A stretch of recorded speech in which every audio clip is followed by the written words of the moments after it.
জয় হিন্দ বন্ধুরা, welcome to Bangla defence academy. Bangla defence academy YouTube চ্যানেলে তোমাদের প্রত্যেককে স্বাগতম। তো দেখো, আজকে আমাদের ডাব্লিউবিপি কনস্টেবল 2025কে টার্গেট রেখে যে মিশন পুলিশ ব্যাচ লঞ্চ হয়েছে, কি বললাম, ডাব্লিউবিপি কনস্টেবল 2025কে টার্গেট রেখে মিশন পুলিশ ব্যাচ যে লঞ্চ হয়েছে, তার এই মিশন পুলিশ ব্যাচের আজকে আমাদের ইতিহাস থেকে ক্লাস রয়েছে বৈদিক যুগ বা বৈদিক সাহিত্য। এখানে তোমরা ফুল কনসেপ্ট প্রথমে আমরা করব, প্লাস তার সঙ্গে গুরুত্বপূর্ণ যে এমসিকিউগুলো রয়েছে যেগুলো পরীক্ষার জন্য আমাদের ইম্পর্টেন্ট, সেগুলো কিন্তু আজকে আমাদের ক্লাসে হতে চলেছে। তো ক্লাসটি কেউ স্ক্রিপ্ট না করে পুরো ক্লাসটি দেখার চেষ্টা করবে, আর ক্লাসটি ভালো লাগলে অবশ্যই একটি লাইক করে বন্ধুদের মাঝে শেয়ার করবে, এবং চ্যানেলে তোমরা যদি কেউ নতুন হয়ে থাকো অবশ্যই চ্যানেলটিকে সাবস্ক্রাইব করে পাশে থাকা বেল আইকনটি কিন্তু প্রেস করে দিবে। তো আমাদের কিন্তু ডাব্লিউবিপি ক্লাস চলছে রুটিন অনুযায়ী, প্লাস সঙ্গে আমাদের কিন্তু যে এসএসসি জিডি রয়েছে সেটারও কিন্তু ক্লাস, স্পেশালি তোমাদের নেতাজি সুভাষ ব্যাচ রয়েছে, সেখানে কিন্তু ক্লাস চলছে। তো তোমরা যদি এই ডাব্লিউবিপি কনস্টেবল যদি তোমরা টার্গেট রেখে প্রিপারেশন নাও, তাহলে তোমাদের রুটিন এই আমাদের বাংলা ডিফেন্স একাডেমি চ্যানেলে রয়েছে, তোমরা সেখান থেকে দেখে নেবে, ঠিক আছে। কিংবা তোমরা যদি কেউ এসএসসি জিডি দিতে চাও, তো সেখানেও আমাদের কি রয়েছে, রুটিন অনুযায়ী ক্লাস চলছে, তোমরা কিন্তু রেগুলারলি সেই ক্লাসগুলি দেখবে, ঠিক আছে। তো দেখো, আজকে আমাদের কি ক্লাস, বৈদিক যুগ বা বৈদিক সাহিত্য, যেটা আমাদের ফুল কনসেপচুয়াল প্লাস গুরুত্বপূর্ণ এমসিকিউ ক্লাস কিন্তু তোমাদের আজকে আমি এই ক্লাসে করিয়ে দেব। তো দেখো, প্রথমে কি রয়েছে, বৈদিক সাহিত্য। কি বললাম, বৈদিক সাহিত্য রয়েছে। দেখো, এর আগের ক্লাসে আমরা হরপ্পা সভ্যতা বা সিন্ধু সভ্যতা সম্পর্কে পড়েছিলাম, বা তার আগে ছিল মেহেরগড় সভ্যতা বা হরপ্পা সভ্যতা পড়িয়েছি এর আগের ক্লাসে, ঠিক আছে।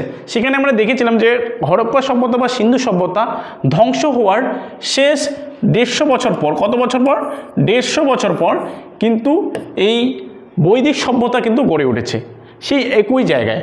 কিন্তু আমরা যদি দেখি হরপ্পা সভ্যতা বা সিন্ধু সভ্যতা অ্যাকচুয়ালি কী ছিল, নগরকেন্দ্রিক সভ্যতা। কিন্তু আজকের যে বিষয়টা আমরা পড়ব বৈদিক সভ্যতা, সেটা কিন্তু সম্পূর্ণভাবে গ্রামীণ সভ্যতা হবে। বোঝা গেল? ঠিক একই জায়গায় একই নদীর তীরে, মানে সিন্ধু নদীর তীরে এই সভ্যতাটা কিন্তু গড়ে উঠবে। সময়কালটা দেখো, আমরা যদি দেখি হরপ্পা সভ্যতা বা সিন্ধু সভ্যতার সময়কাল যদি আমরা দেখি 2300 খ্রিস্টপূর্ব থেকে 1750 খ্রিস্টপূর্ব। কিন্তু আমরা যদি বৈদিক সভ্যতা দেখি, তাহলে দেখব যে 1500 থেকে 600 খ্রিস্টপূর্বাব্দের মধ্যে থাকবে। কি বললাম, 1500 থেকে এখানে যদি আমরা দেখি 600 খ্রিস্টপূর্ব পর্যন্ত থাকবে। তাহলে ওটা 1750 গেছে, কত গেছে, 1750। এদিকে যদি 1500 মাইনাস করে দেওয়ার, তাহলে কত হবে, 150 মতো হবে, তাই তো। তো 150 বছর পরে কিন্তু ওই একই জায়গায় আমরা যদি দেখি যে বৈদিক যুগ বা বৈদিক সভ্যতা কিন্তু গড়ে উঠবে। কিন্তু এটা পুরোপুরি হবে গ্রামীণ সভ্যতা। এর আগে যে সভ্যতাটা ছিল সেটা হচ্ছিল শহরকেন্দ্রিক সভ্যতা বা নগরকেন্দ্রিক সভ্যতা। তো যাই হোক, তো আজকের যে আমাদের বিষয় সেটা হচ্ছে বৈদিক সভ্যতা। বৈদিক সভ্যতা থেকে আমরা পুঙ্খানুপুঙ্খ জানবো, ঠিক আছে। তো বৈদিক সভ্যতাকে আমরা বেসিক্যালি দুটি ভাগে ভাগ করব, একটা প্রাক বৈদিক যুগ বা ঋগ বৈদিক যুগ বলি, আর একটা হচ্ছে পরবর্তী বৈদিক যুগ। কি বললাম, একটা প্রাক বৈদিক যুগ বা ঋগ বৈদিক যুগ আমরা বলতে পারি, আর একটা হচ্ছে পরবর্তী বৈদিক যুগ। আমরা যদি দেখি প্রাক বৈদিক যুগ বা ঋগ বৈদিক যুগ, এটা কিন্তু দেখবো 1500 থেকে 1000 খ্রিস্টপূর্বাব্দ। কত, 1500 থেকে 1000। আর পরবর্তী বৈদিক যুগটা দেখবো আমরা এই 1000 থেকে 600। বোঝা গেল? এবার দেখো, এখানে কি বলছে, প্রাক বৈদিক যুগ বা ঋগ বৈদিক যুগ, যেটা সময়কাল আমি বলছি 1500 থেকে 1000 খ্রিস্টপূর্ব, এবং পরবর্তী বৈদিক যুগ বা যেটাকে আমরা মহাকাব্য যুগ অ্যাকচুয়ালি বলতে পারি, সেটা হচ্ছে 1000 খ্রিস্টপূর্ব থেকে 600 খ্রিস্টপূর্বাব্দ, ঠিক আছে। এবার দেখো, আর্য। অ্যাকচুয়ালি বৈদিক যুগটা সম্পূর্ণ আর্যদের দ্বারা নিয়ন্ত্রিত একটা আমরা বলতে পারি। কারণ দেখো, এখানে কি রয়েছে, আর্যগণ হলো বৈদিক সভ্যতার স্রষ্টা। কারণ কি বললাম, এই আর্যরাই কিন্তু বৈদিক সভ্যতার স্রষ্টা। বোঝা গেল? এবার দেখো কি রয়েছে, আর্যরা ভারতে প্রথম বসতি স্থাপন করেন উত্তর ভারতের সপ্ত সিন্ধু অঞ্চলে। কোথায়? উত্তর ভারতের সপ্ত সিন্ধু অঞ্চলে। এবার দেখো, বৈদিক যুগের মানুষেরা লোহার ব্যবহার জানতো। এর আগে আমরা যেটা পড়েছিলাম হরপ্পা সভ্যতা বা সিন্ধু সভ্যতা, সেখানকার মানুষ কিন্তু লোহার ব্যবহার জানতো না। তারা কিসের ব্যবহার জানতো?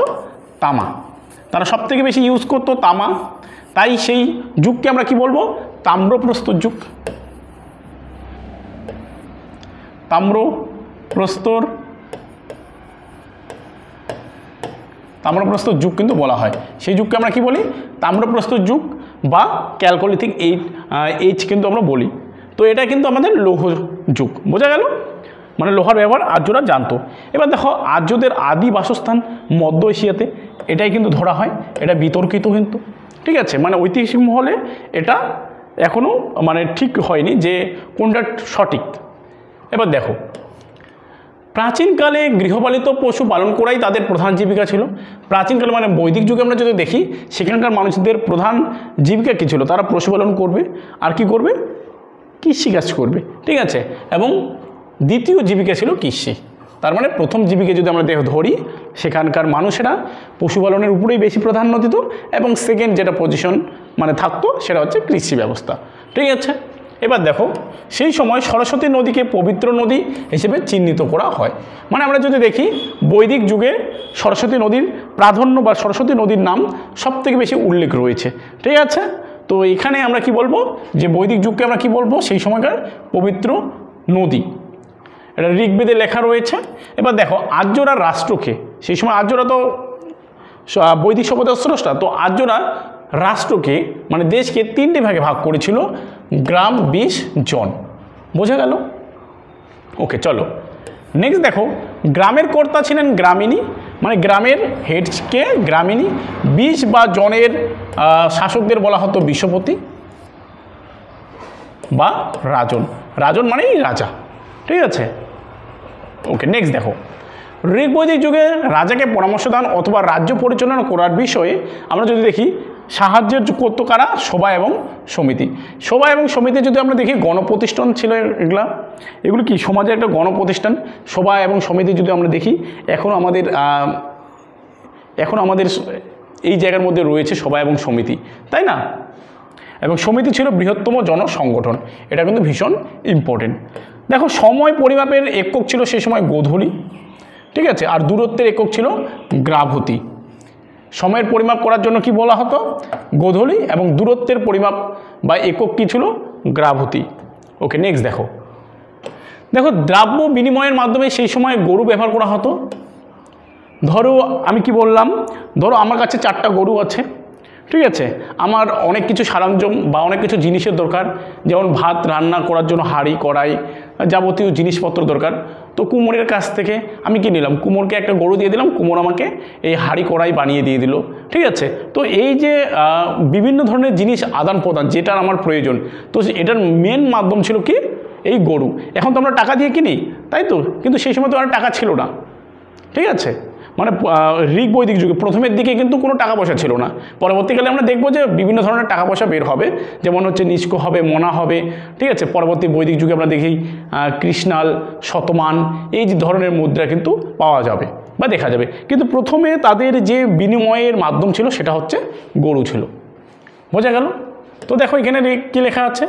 ঋগ্বেদে ব্যবসায়ীদেরকে পানি বলা হয়। এবার দেখো নিষ্ক ও মোনা নামে স্বর্ণমুদ্রা প্রচলিত ছিল। এখানে স্বর্ণমুদ্রা কী হবে? প্রচলিত ছিল,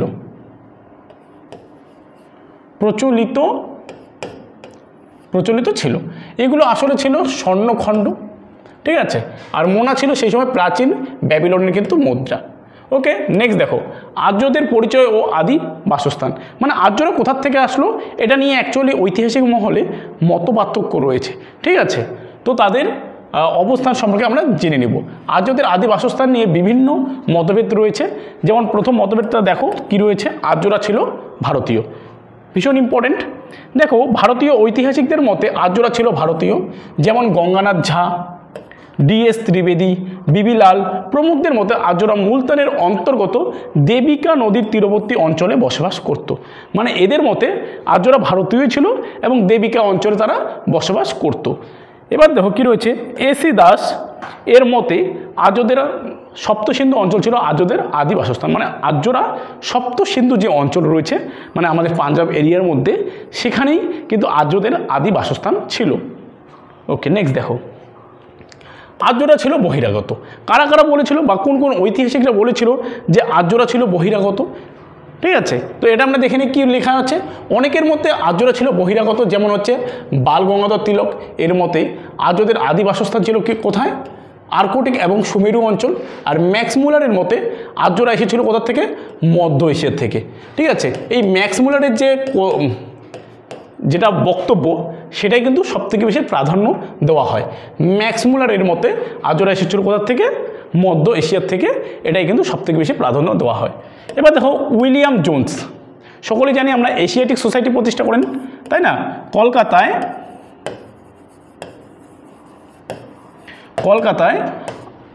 1800 তো হবে না, 1700, তাই না? 1784 সালে এশিয়াটিক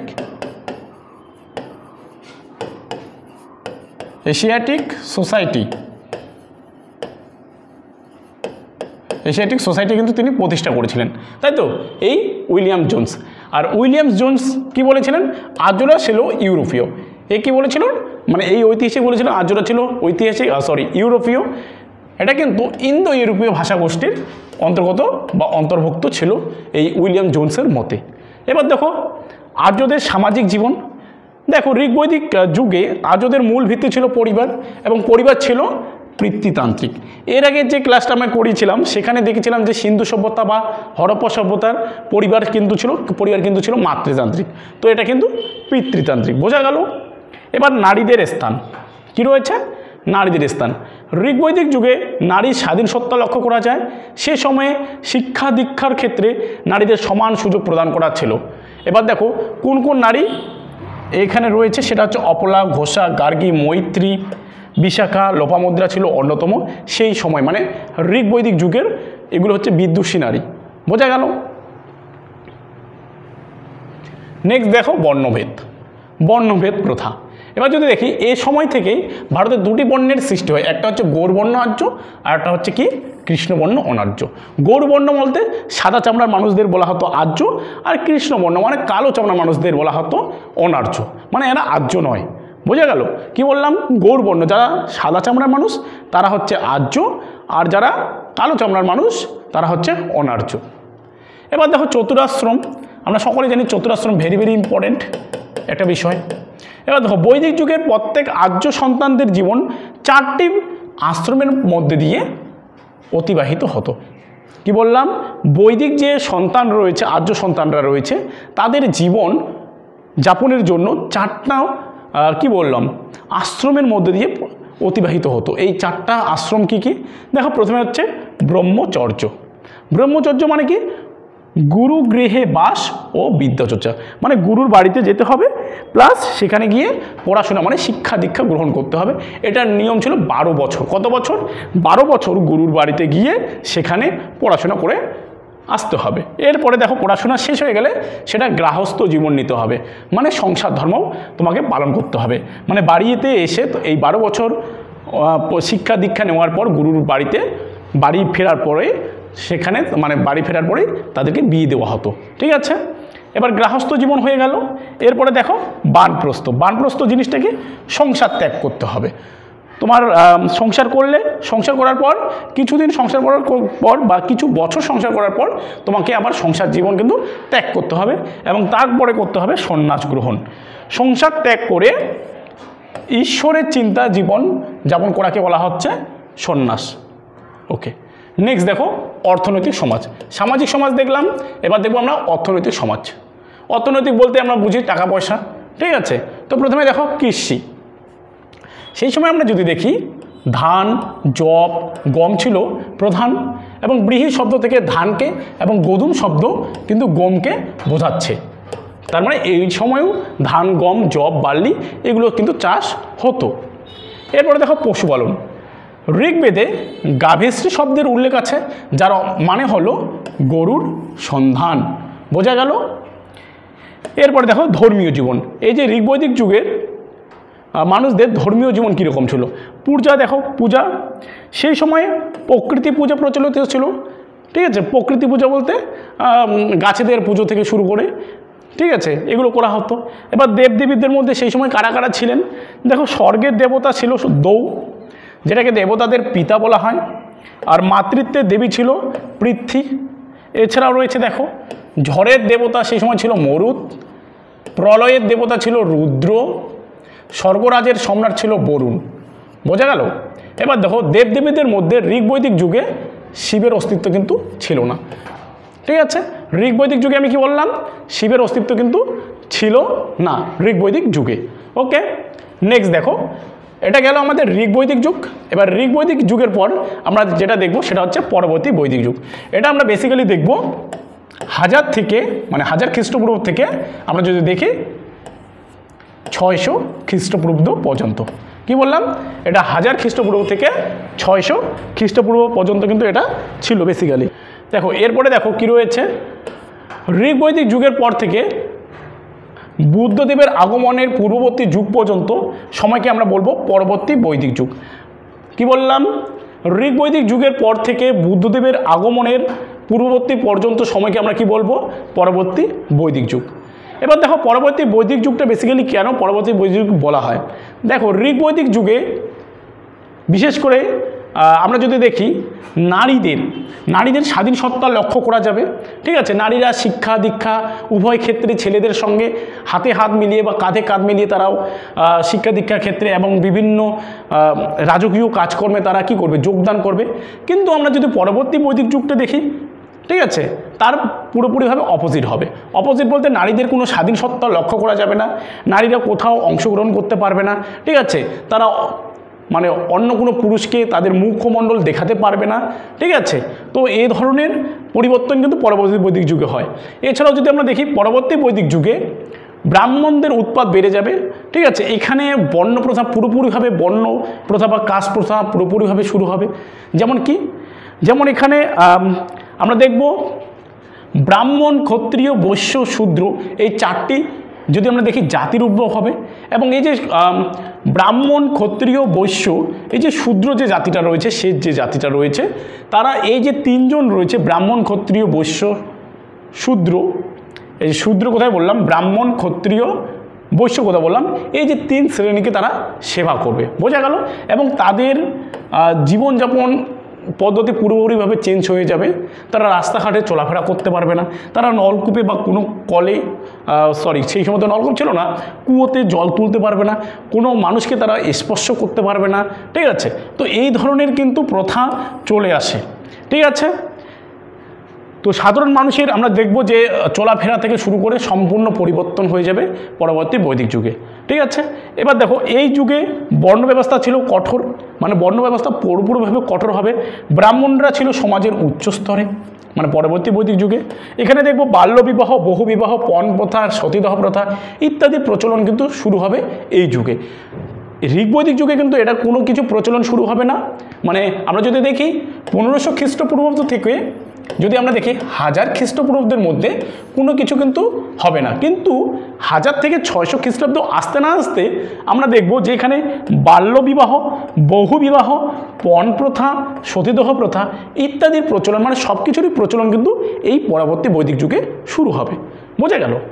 এবার দেখো রাজস্ব বিভাগের কর্মচারীরা বলি ও শুল্ক নামে 2 প্রকার কর আদায় কিন্তু করবেন পরবর্তী বৈদিক যুগে। এবার ধনী বৈশ্যগণ শ্রেষ্ঠীর নামে কিন্তু সেই সময় পরিচিত হবেন। নেক্সট যেটা দেখবো সেটা হচ্ছে বৈদিক সাহিত্য। ঠিক আছে, এবার দেখো বৈদিক যুগেই বৈদিক সাহিত্য কিন্তু রচিত হয়। কি বললাম, বৈদিক যুগেই বৈদিক সাহিত্য কিন্তু রচিত হবে। এই বৈদিক সাহিত্যর যদি আমরা সালটা দেখি 1500 খ্রিস্টপূর্ব থেকে 600 খ্রিস্টপূর্বাব্দের মধ্যে কিন্তু শুরু হবে। বোঝা গেল? এবার দেখো প্রথমে যেটা দেখব, ঋগ্বৈদিক হলো আর্যদের প্রাচীনতম গ্রন্থ। ঋগ্বৈদিক হলো আর্যদের প্রাচীনতম গ্রন্থ বা পৃথিবীর প্রাচীনতম গ্রন্থ যদি আমরা দেখি সেটা হচ্ছে এই ঋগ্বেদ। বোঝা গেল? এবার দেখো বেদের অর্থ হচ্ছে জ্ঞান, বেদ থেকে বেদের উৎপত্তি এবং বেদের অপর নাম শ্রুতি। বেদের অপর নাম শ্রুতি, এর মেন কারণ হচ্ছে বেদ আগেকার দিনে লেখা হতো না, শুনে শুনে মনে রাখতো, তাই বেদের অপর নাম শ্রুতি। আমরা ছোটোবেলায় পড়েছিলাম তাই তো, যে বেদ আগে কি হতো, বেদ আগে ঋষিমণিরা যেটা বলতো বা গুরুরা যেটা বলতো শিষ্যরা সেটা শুনে শুনে মনে রাখতো, তাই বেদের অপর নাম কি, শ্রুতি। এরপরে দেখো বেদ মূলত 4 ভাগে বিভক্ত, যথা ঋগ্বেদ, সামবেদ, যজুর্বেদ ও অথর্ববেদ। তার মানে বেদ কত প্রকার আমরা জানলাম, বেদ 4 প্রকার, ঋগ্বেদ, সামবেদ, যজুর্বেদ এবং অথর্ববেদ, এবং প্রতিটি বেদ আবার চারটি ভাগে বিভক্ত। এটা হচ্ছে সংহিতা, ব্রাহ্মণ, অরণ্যক এবং উপনিষদ। প্রত্যেকটা বেদ আবার কয়টি ভাগে বিভক্ত? চারটি ভাগে। কি বললাম? সংহিতা, ব্রাহ্মণ, অরণ্যক, উপনিষদ। বোঝা গেল? এটা হচ্ছে বেদের ভাগ, মানে প্রত্যেকটা বেদের ভাগ। এবার আমরা প্রথমে ঋগ্বেদ সম্পর্কে জেনে নিব। ঋগ্বেদ জিনিসটা কি? দেখো, ঋগ্বেদ পৃথিবীর প্রাচীনতম গ্রন্থ, যেটা আমরা জানলাম। ঋগ্বেদ হলো কতগুলি ছন্দবদ্ধ ঋগ বা মন্ত্রের সংকলন, তাই ঋগ্বেদের অপর নাম হচ্ছে ঋগ সংহিতা। বোঝা গেল? এবার দেখো, ঋগ্বেদে মোট ঋগ বা সূক্ত সংখ্যা হলো 1028টি। ভীষণ ইম্পর্টেন্ট, পরীক্ষায় বারবার আসে তোমাদের। ঋগ্বেদের সূক্ত সংখ্যা বা ঋগ সংখ্যা হচ্ছে 1028টি। এছাড়া দেখো, ঋগ্বেদে গায়ত্রী মন্ত্র সাবিত্রীর উদ্দেশ্যে কিন্তু রচিত হয়। অ্যাকচুয়ালি সাবিত্রী হলো সূর্যদেবের পত্নী, তাই না? আমাদের বাড়ির মহিলারা সকালবেলা স্নান করার পর তুলসী দেবীর যে রয়েছে তার চক্কর কাটিয়ে যে গানটা বলে, যে মন্ত্রটা করে, সেটা হচ্ছে আমাদের গায়ত্রী মন্ত্র। ঠিক আছে? যেটা সাবিত্রীর উদ্দেশ্যে রচিত হয়। ওং ভুবস্বাহ যে আমাদের মন্ত্রটা রয়েছে, সেই মন্ত্রটা কিন্তু অ্যাকচুয়ালি সূর্যদেবের যে পত্নী রয়েছে সাবিত্রী, তার উদ্দেশ্যে কিন্তু দেওয়া হয়। ঠিক আছে? এরপরে চলো নেক্সট কি রয়েছে। ঋগ্বৈদিক যুগে দেবদেবীদের মধ্যে শিবের অস্তিত্ব ছিল না, এটা আমরা জানলাম এর আগেও।